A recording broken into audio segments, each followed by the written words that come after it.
The red files বলে একটা ছবি রিলিজ করেছিলেন। আমাদের ছবির বিষয় ছিল 1990 সালের বাংলায় যে ধর্ষণ কাণ্ড হয়েছিল সেটা, আর 2022-এ রাস্তায় যে মুখপথি নিয়ে যে ধর্ষণ হয়েছিল তার উপর।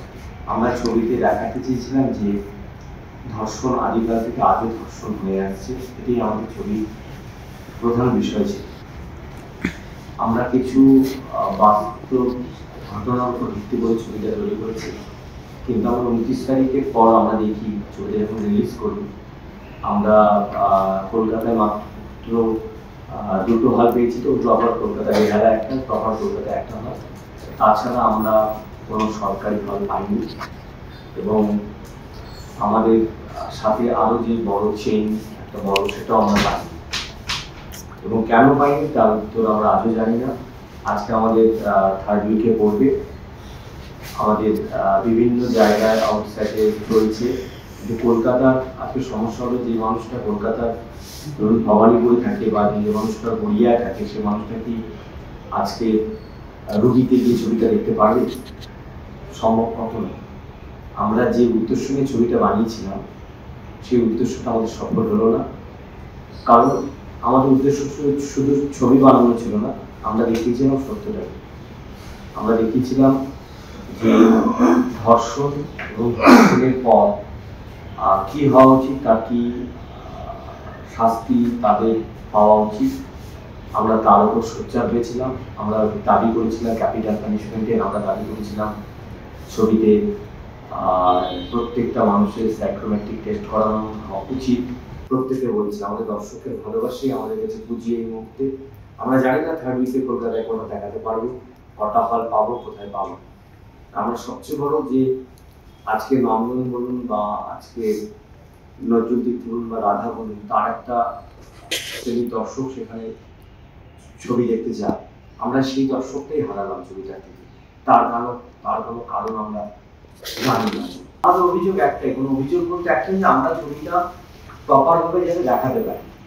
আপনারা যদি আমাদের সাথে সোচ্চার হয়ে একটু বলেন ছবিটার কথা, এবং সবাইকে যদি বলেন যে আমাদের প্রপার যাতে হলটা পাই। আমরা সত্যি কথা, আমাদের সরকারি হলটা আমাদের কাছে একটা বড় জায়গা। প্রত্যেকটা মানুষের কাছে একটা, যারা ছবি বানায় সেখানে একটা বড় সংখ্যক দর্শক সরকারি হলে ছবি দেখে, এবং সেটা একটা আমাদের কাছে একটা বড় প্রাপ্তি যে অনেক মানুষের কাছে আমরা পৌঁছতে পারবো ছবিটাকে। আমি তো রাজনীতি নিয়ে ছবি করিনি, এবং তারা রাজনীতি দেখছে নাকি তারা জানে। আমি তো একজন স্বচ্ছভাবে একটা ধর্ষণের প্রতিবাদে ছবিটা বানিয়েছি, যে ধর্ষণ প্রতিটা সমান হয় সেটাই দেখিয়েছি। এখানে তারা রাজনীতির রং দেখছে নাকি আমি জানি না। কেন দেয়নি সেটা আপনাদের মনে হয় তাদের কর্তৃপক্ষকে জিজ্ঞেস করা সবচেয়ে জরুরি। এটা কটা হলের জন্য আবেদন করা হয়েছিল? আমরা তো প্রচুর হল চেয়েছিলাম। আমরা তো মূলত প্রত্যেকটা সরকারি হলই চেয়েছিলাম, তাছাড়াও কলকাতায় আমরা অনেক হল চেয়েছিলাম, কিন্তু আমরা পাইনি। কিন্তু এই না পাওয়ার জন্য বা হল না দেওয়া, শো টাইম একটা খুব অড একটা টাইম শো টাইম দেওয়ার জন্য নিশ্চয়ই কোনো রিজন ওরা দেখিয়েছিল হল কর্তৃপক্ষ? না, আমাকে দেখায়নি, আমাকে কোনো রিজন দেখায়নি। আমাকে না সরকারি প্রেক্ষাগৃহ আমার ছবি কেন চালানো তার রিজন দেখায়নি। কেউ আমাকে কোনো রিজন না, পাচ্ছি না।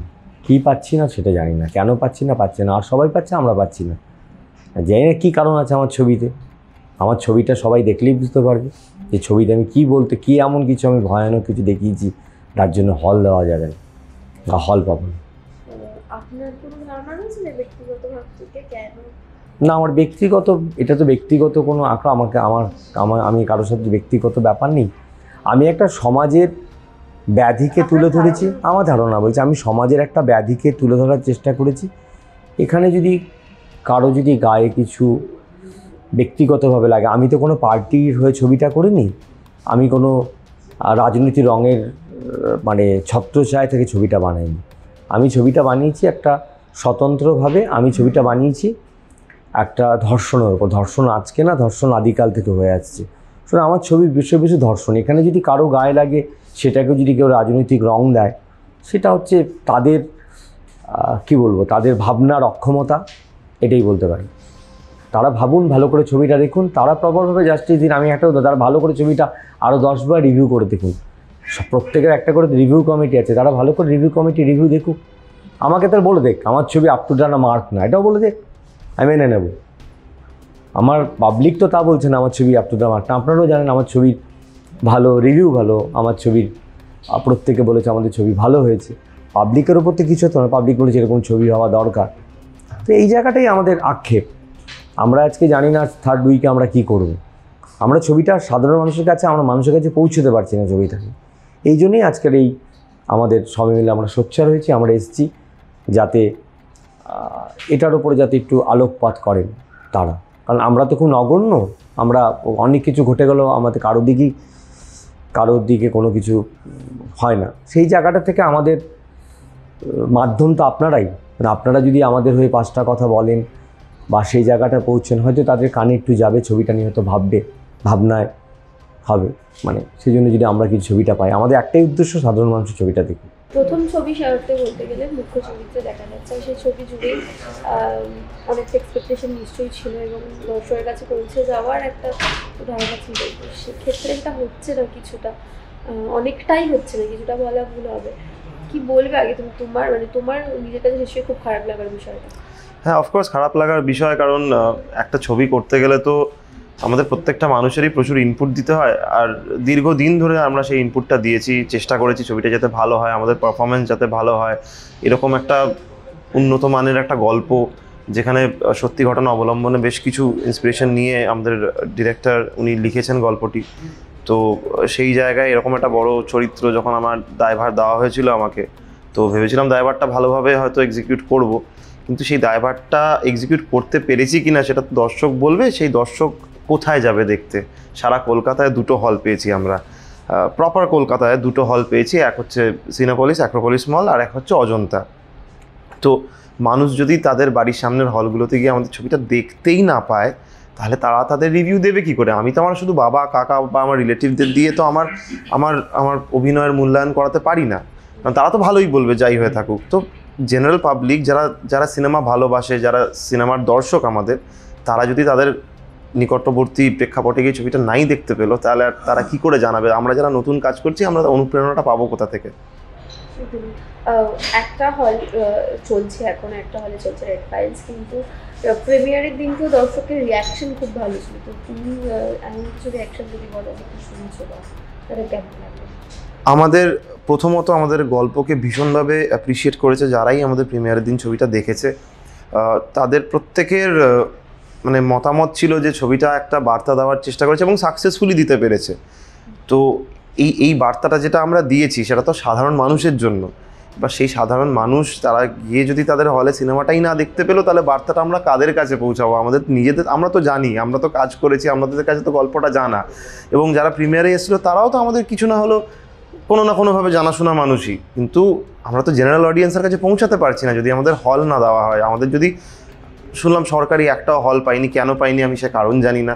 তা আমরা নতুনরা কী করে অনুপ্রেরণা পাবো, কী করে ভালো স্ক্রিপ্টে কাজ করব, কেনই বা আমাদের নেবে যদি আমাদের ছবি দেখানোই না হয়, মানুষের কাছে যদি পৌঁছাতেই না পারি আমরা? ইন্ডাস্ট্রির একেবারে নিউ কামার বলা যায়, তো সেক্ষেত্রে প্রথম একটা এরকম ছবি, আর যেটা খুব সিরিয়াস একটা ইস্যু নিয়ে তৈরি। তো ব্যক্তিগতভাবে তোমার পয়েন্টস অফ ভিউ থেকে কী মনে হয় যে এরকম তো অনেক সময় হয়েছে যে বাংলা ছবি হল পায় না, কিন্তু একেবারেই না পাওয়াটা এটাও হয় না কিছু ক্ষেত্রে, হয়তো অনেক সময় আমরা নন্দনের ক্ষেত্রে দেখে থাকি যে হল পাওয়া যায় না, কিন্তু হল একটা দুটো তো পাওয়া যায়, সেক্ষেত্রে একটাই হল পেয়েছে, তো কী বলবে তুমি সেটা? হ্যাঁ, মানে বলার তো সত্যি কোনো ভাষা নেই, কারণ ছবিটা আমি তো আবার বললাম একটা ব্যাধি নিয়ে, যেই ব্যাধিটা দেখানো হয়েছে 1990 এবং 2022 দুটো সালই দেখানো হয়েছে, যাতে কি বোঝানো যায় এতে যে এই ব্যাধিটা আজকের নয়, এই ব্যাধিটা অনেক পুরনো ব্যাধি, এবং এই ব্যাধিটার একটা প্রতিক্রিয়া আমাদের বা একটা প্রতিবাদ আমাদের এই ছবির মাধ্যমে জানিয়েছি। তো ছবিটাকে শোকেস করতে দেওয়া হচ্ছে না, কেন হচ্ছে না, কী কারণে হচ্ছে না, কারণ আমার সমসাময়িক আরও যে ছবিগুলো বেরিয়েছিল সবকটাই তো সরকারি হলও পেয়েছে এবং অনেক হল পেয়েছে, কলকাতার বুকে অনেক হলই পেয়েছে। তো আমরা কেন ডিপ্রাইভড হলাম? মানে আমার প্রশ্ন এইটুকুই, যে ওই আবার সেম কথা, যে আমরা যারা অভিনয় নতুন করছি বা একটা প্যাশন নিয়ে এই ইন্ডাস্ট্রিতে নামছি, তাদের কি সত্যি কোনো জায়গা নেই এখানে? আমরা কি সত্যি আমাদের জায়গা পাবো না কোনো দিনও? একটু কি অভিনেতা হিসেবে সংশয় বা ভয় তৈরি হচ্ছে যে পরবর্তী কাজের ক্ষেত্রে কি এরকম ঘটনা যদি রিপিট হয় বা সেক্ষেত্রে স্ক্রিপ্ট বাছাইয়ের ক্ষেত্রে কি বলবেন? ভয় পেলে তো হয়তো অভিনয়, স্পেশালি আমাদের এখন যা অবস্থা, আমার তো অভিনয় করাই উচিত না। কারণ ভয় পেয়ে থাকলে, আমি একটা কম্পিউটার সায়েন্স ব্যাকগ্রাউন্ডের ছেলে, আমি তো একটা স্টেবল চাকরি করতাম, সেই ছেড়ে দিয়ে যখন নেমেছি চ্যালেঞ্জে, তো সেই চ্যালেঞ্জ তো অলওয়েজ অ্যাকসেপ্টেড।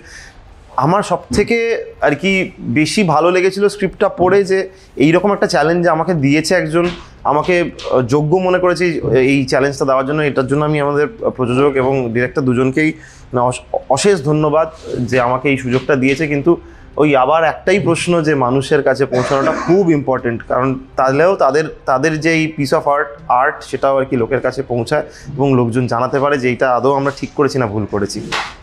রাজনৈতিক মতাদর্শকে আলাদা করে কি উল্লেখ করা হয়েছে ছবিতে? না, অ্যাজ সাচ কিছু না। দেখুন, মানে সত্যি ঘটনা অবলম্বনে যেহেতু ইন্সপিরেশন নিয়ে যখন গল্পটা লেখা হয়েছে, হয়তো কিছু ক্যারেক্টার মনে হতে পারে যে হ্যাঁ এর সাথে হয়তো মিল আছে, তার সাথে হয়তো মিল আছে, কিন্তু সেটা সম্পূর্ণভাবে দর্শকের ওপর। আমরা দর্শকের ওপর অনেকগুলো প্রশ্ন ছেড়েছি এবং শেষটাও একটা প্রশ্ন দিয়েই শেষ হয় আমাদের। তো এই হলো ব্যাপার, মানে যে যেরকমভাবে নেবে এটাকে।